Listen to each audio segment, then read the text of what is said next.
UDFും BJPയും നേരിട്ട് ഏറ്റുമുട്ടുന്ന മഞ്ചേശ്വരത്തെ SDPI സ്ഥാനാർത്ഥിയെ നിർത്തിയതിനെ ചൊല്ലി വിവാദം. UDF സ്ഥാനാർത്ഥിയും സിറ്റിംഗ് MLAയുമായ AK അഷ്റഫിന്റെ പേരിനോട് സാദൃശ്യമുള്ള KM അഷ്റഫിനെയാണ് SDPI സ്ഥാനാർത്ഥിയാക്കിയത്. ഇത് BJPയെ സഹായിക്കാനാണ് എന്ന ആക്ഷേപമാണ് UDF ഉയർത്തുന്നത്.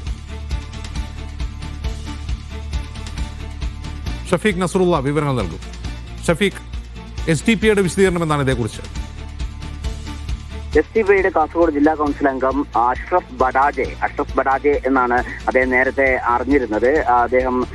അദ്ദേഹത്തിന്റെ മുഴുവൻ പ്രവർത്തനങ്ങളിലും നോട്ടീസിലും പോസ്റ്ററിലും ഒക്കെ നേരത്തെ സംഘടനാ പ്രവർത്തന രംഗത്ത് അഷ്റഫ് ബഡാജെ എന്നാണ് അറിയപ്പെടുന്നത്. ബഡാജെ എന്നത് സ്ഥലപ്പേരാണ്. അദ്ദേഹത്തിന്റെ നാട്ടിന്റെ പേര് ചേർത്ത് അഷ്റഫ് ബഡാജെ എന്നാണ് അറിയുന്നത്. പക്ഷേ ഇപ്പോൾ നാമനിർദ്ദേശ പത്രിക കൊടുക്കുന്ന സമയത്ത്, അതിന്റെ പ്രചാരണ സമയത്താണ് ഇപ്പോൾ അഷ്റഫ് KM എന്ന പേര് ഉപയോഗിച്ചിരിക്കുന്നത്.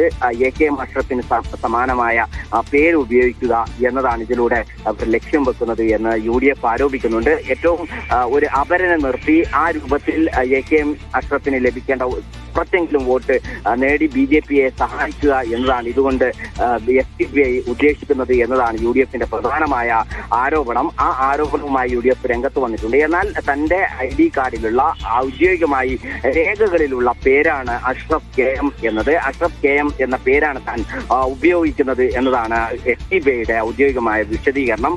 അഷ്റഫ് ബഡാജെ എന്ന പേര് തന്റെ നാടുമായി ചേർന്ന പേരാണ് ഉപയോഗിച്ചിരുന്നത്. എന്നാൽ ഔദ്യോഗികമായി ID കാർഡിലുള്ള, തെരഞ്ഞെടുപ്പ് കാർഡിലുള്ള, മറ്റ് രേഖകളിലുള്ള പേര് അഷ്റഫ് KM എന്നതാണ്. ആ അഷ്റഫ് KM എന്ന പേരാണ് ഇപ്പോൾ ഉപയോഗിക്കുന്നത്. അതിൽ മറ്റ് ഉദ്ദേശങ്ങളൊന്നും ഇല്ല എന്ന് SDPI സൂചിപ്പിക്കുന്നുണ്ട്. SDPI ആണ് ഇപ്പോൾ അവിടെ മത്സരിക്കും എന്ന് പരസ്യമായി പ്രഖ്യാപിച്ചിട്ടുണ്ട്.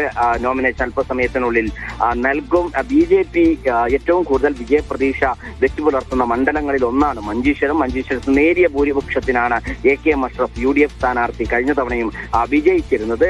കപ്പിനും ചുണ്ടിനുമിടയിൽ K സുരേന്ദ്രന് നഷ്ടപ്പെട്ട മണ്ഡലം ഇത്തവണ എങ്ങനെയെങ്കിലും പിടിക്കണം എന്ന അർത്ഥത്തിൽ വലിയ സജീവമായ ഒരു പ്രവർത്തനം BJP നടത്തിക്കൊണ്ടിരിക്കുന്നതിനിടയിലാണ് ഇപ്പോൾ SDPIയും സ്ഥാനാർത്ഥിയെ പ്രഖ്യാപിച്ച് രംഗപ്രവേശം ചെയ്തിരിക്കുന്നത്. ഇത് BJPയെ സഹായിക്കാനാണ് എന്നൊരു ആരോപണം UDF കേന്ദ്രങ്ങളിൽ നിന്ന് ഉയർന്നിട്ടുണ്ട്. എന്നാൽ BJPക്കും UDFനും LDFനും എതിരെ ഒരു ബദൽ സംവിധാനം എന്ന സ്വഭാവത്തിലാണ് SDPIയുടെ മത്സരം എന്നതാണ് SDPI നേതാക്കൾ സൂചിപ്പിക്കുന്നത്. വികസന രംഗത്ത് ഏറെ പിന്നാക്കമാണ് മഞ്ചേശ്വരമുള്ളത്.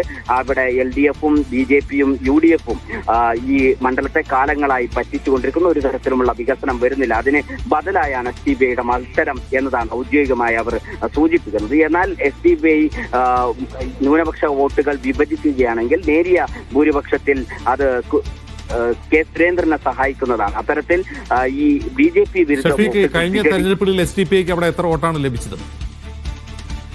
SDPIക്ക് മഞ്ചേശ്വരം ഗ്രാമപഞ്ചായത്തിൽ അംഗങ്ങളുണ്ട്.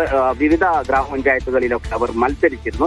കഴിഞ്ഞ ഗ്രാമപഞ്ചായത്തുകളിൽ മത്സരിച്ച വാർഡുകളിലുള്ള ആകെ വോട്ടുകൾ പരിശോധിച്ചാൽ 6000-നും 7000-നും ഇടയിലുള്ള വോട്ട് SDPIക്ക് അവിടെ പഞ്ചായത്ത് തെരഞ്ഞെടുപ്പുമായി ബന്ധപ്പെട്ട് ലഭിച്ചിട്ടുണ്ട്. ഈ വോട്ടിന് പുറമെ 10,000-ഓളം വോട്ടുകൾ തങ്ങൾക്ക് ശേഖരിക്കാനാവും എന്നതാണ് SDPI പറയുന്നത്. 10,000-ൽ കുറയാത്ത വോട്ടുകൾ തങ്ങളുടെ സ്ഥാനാർത്ഥിക്ക് ലഭിക്കും എന്ന് അവർ പറയുന്നുണ്ട്. ഈ വോട്ടുകളിൽ അധികവും ന്യൂനപക്ഷ വിഭാഗങ്ങളിൽ നിന്നായിരിക്കും. അത് തങ്ങൾക്ക് ഗുണം കിട്ടും എന്നതാണ് BJP ഈ SDPIയുടെ സ്ഥാനാർത്ഥിത്വവുമായി ബന്ധപ്പെട്ട് BJPയുടെ ഇപ്പോൾ ഒരു പ്രതീക്ഷ.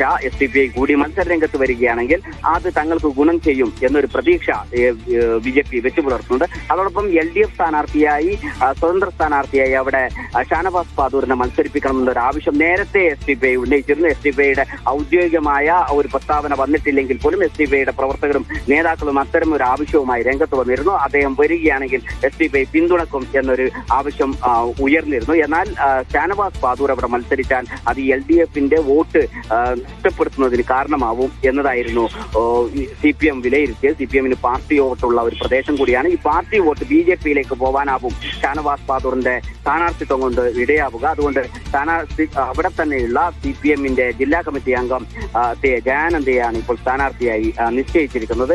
നേരത്തെ ഈ LDF സ്ഥാനാർത്ഥിയായി ഷാനവാസ് പാദൂർ വരികയാണെങ്കിൽ SDPI പിന്തുണക്കും എന്ന് ഔദ്യോഗികമായ ഒരു പ്രഖ്യാപനം അല്ലെങ്കിൽ പോലും അവിടെയുള്ള നേതാക്കളും അതോടൊപ്പം തന്നെ പാർട്ടി പ്രവർത്തകരും പറഞ്ഞിരുന്നു. ആ സ്ഥാനാർത്ഥിത്വം വരാതിരുന്ന ഒരു ഘട്ടത്തിലാണ് ഇപ്പോൾ സ്വന്തമായി സ്ഥാനാർത്ഥിയെ പ്രഖ്യാപിച്ച് പ്രചാരണ രംഗത്ത് സജീവമായിരിക്കുന്നത്. തങ്ങൾ 10,000-ഓളം വോട്ട് പിടിക്കും മത്സരിക്കും എന്നതാണ് SDPIയുടെ അവകാശവാദം. സമാന പേരാണ് ഇതിൽ ഉപയോഗിക്കുന്നത്. അവരെ നിർത്തി ഇത് BJPയെ സഹായിക്കാനാണ് എന്നൊരു ആക്ഷേപമാണ് ഇപ്പോൾ UDF ഉന്നയിക്കുന്നത്. AKM അഷ്റഫിന് ആണ് മത്സരിക്കുന്നത്. AKM അഷ്റഫ് എന്നത് AKM എന്ന പേരിലാണ് പൊതുവെ AKM Ashraf MLA, Manjeshwaram MLA UDFന്റെ സ്ഥാനാർത്ഥി അറിയപ്പെടുന്നത്. എന്നാൽ ഇപ്പോൾ AKM എന്നതിന് എന്തായാലും BJPക്ക് ഒരു മികച്ച അപരനെയാണ് കിട്ടിയിരിക്കുന്നത് SDPI സ്ഥാനാർത്ഥിയിലൂടെ. AKM അഷ്റഫിനെതിരെ ഒരു KM അഷ്റഫ് മത്സരിക്കുന്നു എന്നുള്ളത് BJPയെ സംബന്ധിച്ച് പ്രതീക്ഷ നൽകുന്ന ഒരു കാര്യമാണ്.